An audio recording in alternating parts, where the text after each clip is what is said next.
কালামে হাকিমের বিভিন্ন আয়াতে কারিমায় আল্লাহ রাব্বুল আলামিন পয়গম্বরকে পাঠানোর মাকসাদ বয়ান করেছেন।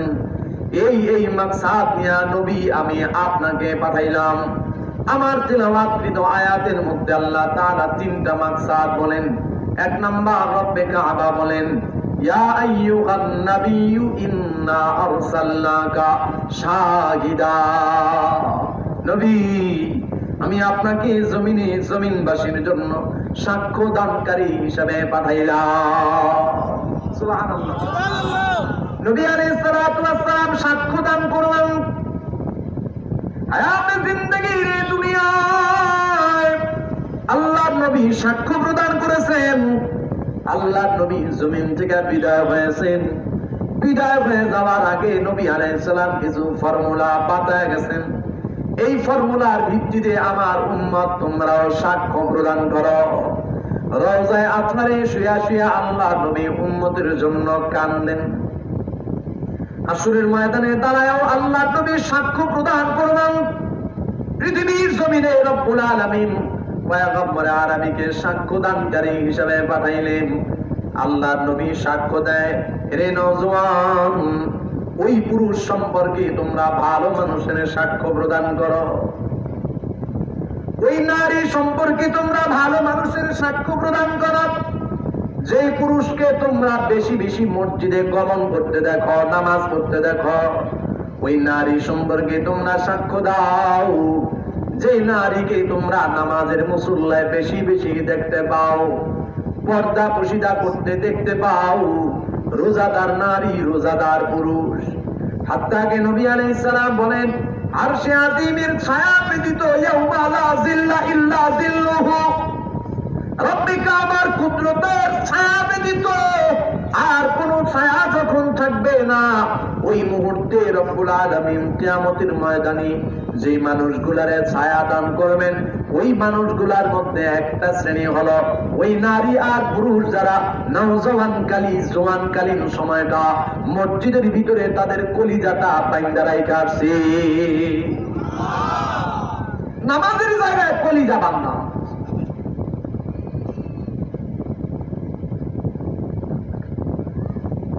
নামাজের জায়গায় কলিজা বাঁধা। পুরুষরা মসজিদে নামাজ পড়বে, যার কারণে পুরুষের কলিজা মসজিদে বান্ধা থাকবে। মহিলারা, মায়েরা, নারীরা ঘরে নামাজ পড়বে, ঘরের মধ্যে মায়েদের জন্য কলিজা বান্ধা থাকবে নামাজের জায়গায়। এই তো আরেকটা মনে করে, পুরুষ মহিলা উভয় নামাজ পড়বে কোন জায়গায়? মসজিদে। কোন জায়গায়? জোরে কল। এই বয়ানটা আমাদের সমাজে অনেক ভাইরা, অনেক মুফাসসির, অনেকে আবার বিদেশে বাড়িতেও আসিল কিছু বছর, আইসা নতুন করে আবার ওয়াজ শুরু করছে। এলাকায় চাকরি করতে গেছে, মুফাসসির হয়ে ফিরছে, আইসা ওয়াজ করে নারী পুরুষ আবার আলাদা নামাজ পড়বে কেন? পুরুষরাও মসজিদে নামাজ পড়বে, মহিলারাও মসজিদে নামাজ পড়বে। কথা সত্য, তবে উরিদু বিহাল বাতিল, কালামু হাক্কুন, উরিদু বিহাল বাতিল। কথা সত্য, কিন্তু মতলব খারাপ। মসজিদ কোন জিনিস আগে বুঝতে হবে। সিজদা দেওয়ার জায়গা ইসমে জরাব থেকে আসছে মসজিদ। এখন আমি আপনি এই যে কিনা মসজিদে বাইতুল নূর মসজিদে আইসা সিজদা দেই, এই জন্য আমার আপনার জন্য এটা মসজিদ। নারীরা ঘরের কোনায় যে রুমটার মধ্যে সিজদা দেয়, ওইটা তাদের জন্য মসজিদ। কথা বলেন। ফিতনার জামানায় নারীরা মসজিদে আসবে না, নারীরা ঘরেই নামাজ পড়বে। ঘরের ওই নামাজের জায়গায় যার কলিজাটা বান্ধা, ফজরের নামাজ পড়ছে, কখন জোহর হবে, জোহর পড়বো, জোহর পড়লাম কখন আসর, আসর মাগরিব, মাগরিব এশা, এইভাবে এশার পরে আবার ফজর। এটা একটা নিয়ত খালেস। নবী আলাইহিস সালাম বলেন, এই নারী আর পুরুষটা হাসরের ময়দানে আল্লাহ তাআলার আরশের নিচে ছায়া পাবে। মুহতারাম হাজিরিন, খেয়াল করেন, হাবিবে কিবরিয়া পয়গম্বর বলেন, ওই নারী আর পুরুষ সম্পর্কে তোমরা সাক্ষ্য দাও, তোমরা ভালো মানুষের সাক্ষ্য দাও, ইমানের ব্যাপারে সাক্ষ্য দাও, যারে বেশি পরিমাণে তোমরা নামাজের মুসল্লায় বা মসজিদের গমন করতে দেখো। আফসোস আর পরিতাপের বিষয় হলো, হাল জামানায় যেটা যত বড় দাগাবাজ, জালেম, ফ্যাসিস্ট লাশ হয়ে যখন আমাদের সামনে শুয়ে যায়, তার চেলা চামুন্ডারা যখন আওয়াজ করে কয় ভাই কেমন আছিল, সামনের লোকেরা কয় ভালো। একবার নয়, দুইবার নয়, তিনবার আওয়াজ করে, তিনবারই লোকেরা কয় ভালো। যারা ভালো বলছে এরা জানাজার মাঠ থেকে যায় আসারে নাই, রাস্তায় না উঠতেই কয় ওটা খোদার গজবে গেছে, ভালো হয়েছে। আমি মিছা কথা বলতেছি না? আপনারা বিরক্ত হইতেছেন? বিরক্ত হইলে বলবেন বাবা আমি খুব অল্প সময় মোনাজাত দিয়ে দেবো ইনশাআল্লাহ, কারণ আমি খুব ক্লান্ত। আমার যত তাড়াতাড়ি মোনাজাত হবে তত তাড়াতাড়ি আমার লাভ। বিরক্ত হইতেছেন না তো? সামনে কি একটু বলবো ইনশাআল্লাহ? যেটা যত বড় দাগাবাজ জালেম, ওইটা লাশ সামনে রেখে আমরা ওয়াজ করি ভাই কেমন আছিল, লোকেরা কয় ভালো। এই যে একটা মিথ্যা কথা কইছেন, কবিরা গুনাহ করলেন। জিগায় এটা কই পাইছো? কয় হাদিস থেকে পাইছি। সাহাবীর লাশ নিয়ে যাইতেছে, তো সাহাবীরা তার ব্যাপারে ভালো বর্ণনা দিয়েছে। নবীজি বলতে এটা পাস আল্লাহর কাছে পাস হয়ে গেছে, কবুল হয়ে গেছে। ইয়া রাসূলুল্লাহ কি তোমরা ভালো বলছো, আল্লাহ তাআলা বা তোমার ভাইকে ভালো হিসেবে কবুল করছে। এখন কোথায় শেখ সাদি, কোথায় ছাগলের লাঠি, কোথায় সাহাবী আর কোথায় আমার দেশের দাগাবাজ বদমাশ গুলা? হাল জামানা 53 বছর ধরে এই দেশে এরকমই চলতেছে, যেটা যত বড় বদমাশ ওটা তত বড় নেতা। আমি রাজনীতির ওয়াজ করতেছি না, আপনারা মাইন্ড করেন না, রাজনীতির ওয়াজ করতেছি না। রাজনীতি তো কোরআন শরীফে নাই, অতএব রাজনীতির ওয়াজ করবো কেন? একজনে কয় আছে কি রাজনীতি কোরআনে আসেনিও? কেউ যদি বলে কোরআন নিয়ে রাজনীতি করে, ধর্ম নিয়ে রাজনীতি করে, ওটা কাফের সরাসরি। কারণ কি জানেন? ও কোরআনের সব মানছে, কিন্তু রাজনীতি যে কোরআনে আছে এটা সে মানে নাই, অস্বীকার করছে। আর কোরআনের পুরা কোরআন অস্বীকার করা লাগে না, একটা আলিফ বা জের জবর যদি কেউ অস্বীকার করে সে কাফের। আমাদের দেশে তারা কেন এটা করে? কারণ আমাদের দেশে রাজনীতির মানি হলো চুরি, ডাকাতি, টেন্ডারবাজি, চাঁদাবাজি, অন্যায়, অপরাধ, জুলুম, একজনের ঠেঙাও, জায়গা জোর জবরদস্তি করে লেখায় নাও, এই করা ওই করার, বিরোধী দল প্রস্তুত জন্য শাসছে। তা আমাদের দেশে রাজনীতির মানি হলো ঠেঙ্গানো, টেন্ডারবাজি, চাঁদাবাজি। এই জন্য ওরা কয় ঠেঙ্গানো আর চাঁদাবাজি, টেন্ডারবাজি, চুরি, ডাকাতি ওয়াজ হুজুররা করবো কা, হুজুররা এই রাস্তায় আইবো কা। এক হিসাবে ভালোই কয় যে চাঁদাবাজি, টেন্ডারবাজি, জুলুম যা করা লাগে আমরা করবো, হুজুররা করবো কা। এই জন্য মূলত ওরা রাজনীতির ওয়াজ করতে চায় না। আমরা তো আর ওই ওয়াজ করি না, আমরা কোরআন ও সুন্নাহ থেকে বয়ান করি। পৃথিবীর সবচেয়ে বৃহৎ গাইডলাইন, রাজনীতি বলেন আর যাই বলেন, কোরআন। এর উপরে আর কোন কিতাব জমিনে নাই। কোন কথা থেকে জানি আইছিলাম? ওই যে খারাপ মানুষটার জানাজার লাশের সামনে কইছেন ভালো, এটা কবিরা গুনাহ হইছে। এই ভালো নবীজি বলেন নাই। আদতেই যে ভালো, আদতেই আসলেই যে আখলাক ওয়ালা, নামাজি, রোজাদার, পর্দাশীল, পর্দাওয়ালা, দ্বীন ইমান ইসলাম বুকে ধারণ করে সুন্নাহ মাফিক চলে, আল্লাহ নবী তার ব্যাপারে বলছেন তোমরা তার ভালো মানুষের ব্যাপারে সাক্ষ্য দাও। সুবহানাল্লাহ। মুহতারাম হাজিরিন, হাসরের ময়দানে আল্লাহ নবী সাক্ষ্য প্রদান করলেন। লম্বা আলোচনা হবে বিদায় আমি সেদিকে গেলাম না। দ্বিতীয় নাম্বার আল্লাহ নবী বলেন ওয়া মুবাশশিরা, আমাকে রব্বুল আলামিন সুসংবাদ প্রদানকারী হিসেবে জমিনে পাঠাইছেন। নবী আলাইহিস সালাতু ওয়াস সালাম বলেন পৃথিবীর জমিনে রব্বুল আলামিন যত নবী বা যত রাসূল পাঠাইছেন, সব নবী সব রাসূলকে আল্লাহ রাব্বুল আলামিন কোন নবী রাসূলকে জীবদ্দশায় হায়াতে জিন্দেগিতে পৃথিবীর জমিনে আরশে আজিমে ডাইকানে আল্লাহ তাআলা মেরাজ দান করেন নাই। একমাত্র আমি নবী মুহাম্মদুর রাসূলুল্লাহ সাল্লাল্লাহু আলাইহি ওয়া আলিহি ওয়াসাল্লামকে আল্লাহ ডাইকানেছেন, আল্লাহ তাআলা মেরাজ দিয়ে ধন্য করেছেন। মুহতারাম হাজিরিন, মেরাজ রজনীতে আল্লাহ রাব্বুল আলামিন পয়গম্বর সাল্লাল্লাহু আলাইহি ওয়া আলিহি ওয়াসাল্লামকে জান্নাত দেখাইছেন, জান্নাতের নিয়ামত রাজি আল্লাহ তাআলা দেখাইছেন। এবার জমিনে আয়েশা আল্লাহ তাআলা নবীকে বলেন নবী, যে জান্নাতটা আপনারে দেখাইলাম ওই জান্নাতের ব্যাপারে আপনার উম্মতরে আপনি সুসংবাদ প্রদান করেন। এরপরে নবী বলেন ওয়া নাযীরা, শুধু আল্লাহ মানে জান্নাত দেখাইছেন তা না, রব্বে কাবা আমাকে জাহান্নাম দেখাইছেন, জাহান্নামের ভয়ঙ্কর আযাবগুলা আমারে দেখাইছেন। এবার নবীজি বলেন ভয়ঙ্কর ওই জাহান্নামের আযাবের সম্পর্কে ওরে উম্মত তোমাদের মাঝে সতর্ক করার জন্য আল্লাহ তাআলা আমাকে সতর্ককারী হিসেবে জমিনে পাঠাইছে। লম্বা আলোচনা সামনে আর বেশি যাব না, খেয়াল করেন।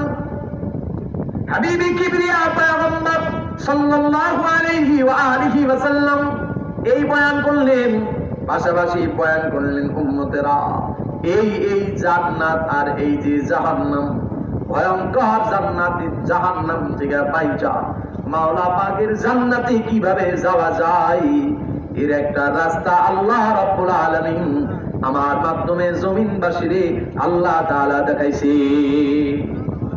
কেমন যেন সাহাবায়ে কেরাম বলেন, নবী লম্বা ডিরেকশন, লম্বা আলোচনা তো সব ঠিক আছে, মাঝে মাঝে কিছু শর্টেরও জিনিস দরকার, মাঝে মাঝে সংক্ষিপ্ত কিছু জিনিসেরও দরকার। এমন কিছু জিনিস বলেন যে জিনিস মানলে পরে আল্লাহর বানানো জান্নাত পাওয়া যায় আর আল্লাহর বানানো ভয়ঙ্কর জাহান্নাম থেকে বাইচা থাকা যায়। আল্লাহ নবী শর্টে একটা বর্ণনা দিয়েছেন, এই কাজটা করলে জান্নাত পাওয়া যাবে, জাহান্নাম থেকে বাইচা যাবে। এই শর্টের কথাটা বলে আমি আলোচনা শেষ করতে চাইছিলাম। আমি কি একটু বলবো? একজন মানুষ যদি উঠা যান তাহলে যিনি আলোচনা করেন তার মনে হয় মাঠের মানুষ মনে হয় এখন বিরক্ত হচ্ছে, এজন্য আলোচকের আর সামনে বয়ান করার কোনো ইচ্ছাই থাকে না। একজনও যদি উঠা যান তাহলে আলোচকের আর সামনে বয়ান করার ইচ্ছা থাকে না। যাই হোক, আমি আপনাদের এই এলাকায় নতুন, আমি এই মহল্লায় বা আশেপাশেও কখনো আসিনি, তো সেই হিসাবে আমি আপনাদের মনন কেমন, যে আসলে কি আলোচনা শুনতেছেন না বিরক্ত হচ্ছেন এটাও বুঝতেছি না। তো তারপর আমি একটু মুখতাসারের মধ্যে একটু শেষ করি ইনশাআল্লাহ, কি বলেন? মুহতারাম হাজির, আমরা তো শর্টে বিশ্বাসী এমন অনেক মুসলমান, কেমনে জানেননি? শর্টে বিশ্বাসী হলো জিন্দেগি ভর নবীজিকে মানে না, নবীর সুন্নত নাই, আদর্শ নাই, আখলাক নাই, কিচ্ছু নাই, খায় বিড়ি, সিগারেট, ইয়াবা, বাবা, দাদা, গাঁজা, এমন কোন অপশন নাই মাদক মানে সামগ্রী যা সে সেবন করে না।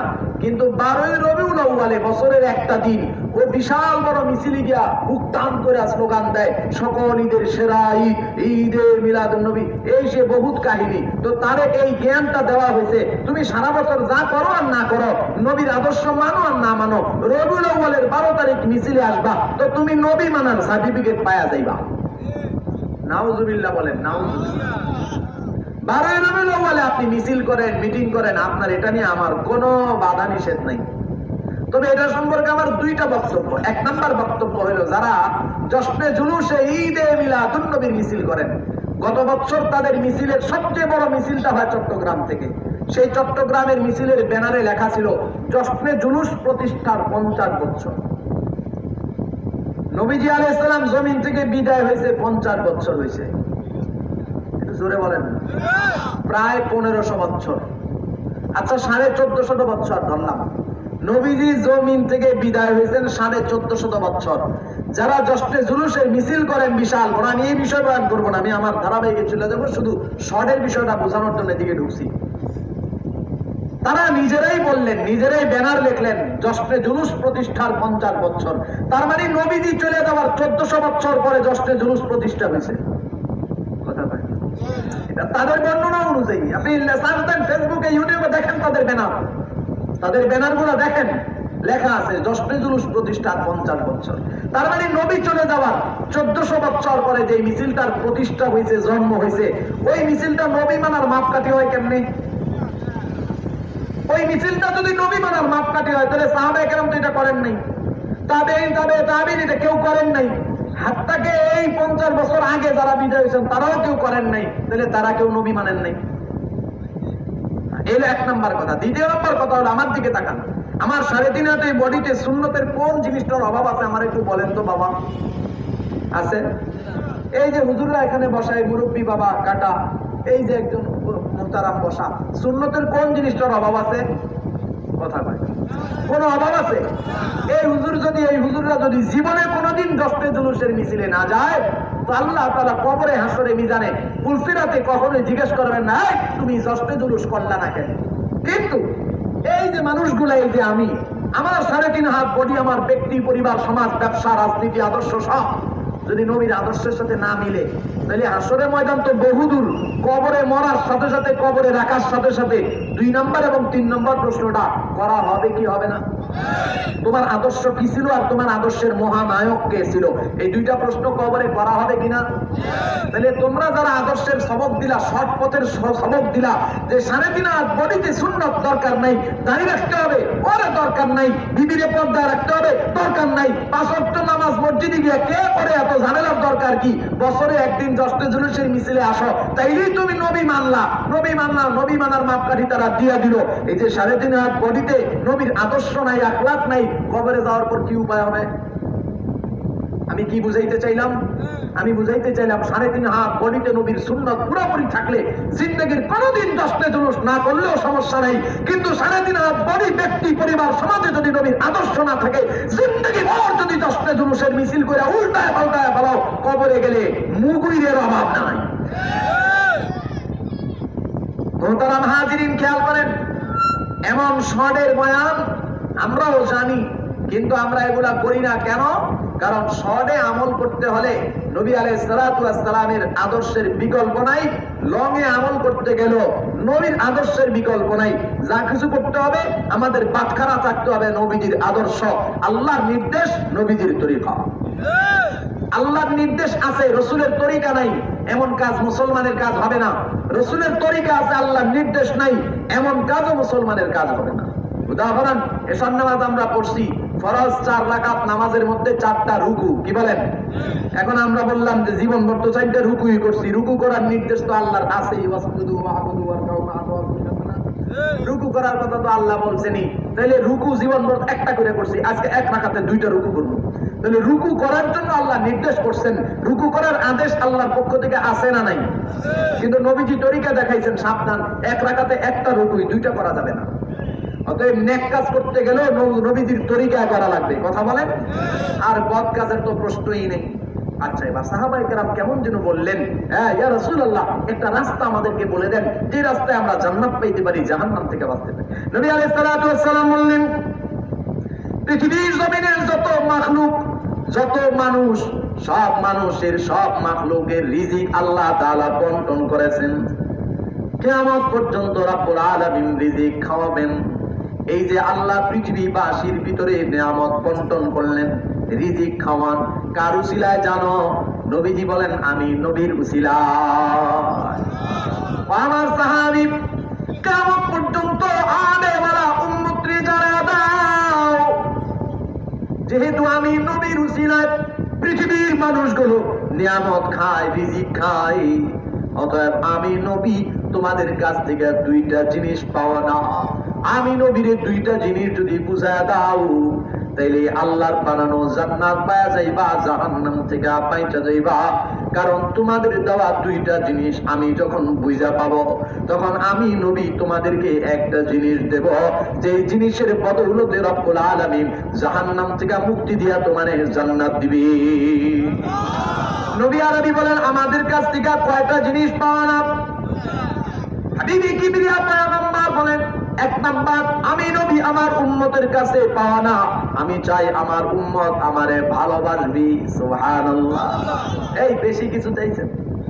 আল্লাহ নবী বলেন, আমি চাই আমার উম্মত আমারে ভালোবাসবি।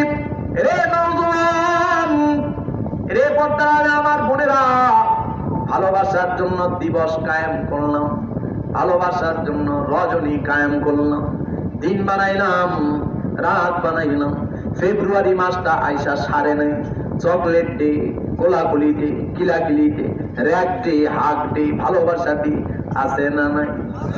কসম কইরা বললেও হানেস হব না। যার ভালোবাসা ঘরের মধ্যে নাই, ও নষ্টামি করার জন্য বাইরে, নষ্টামি করার জন্য ভালোবাসার দিবস তালাশ করে।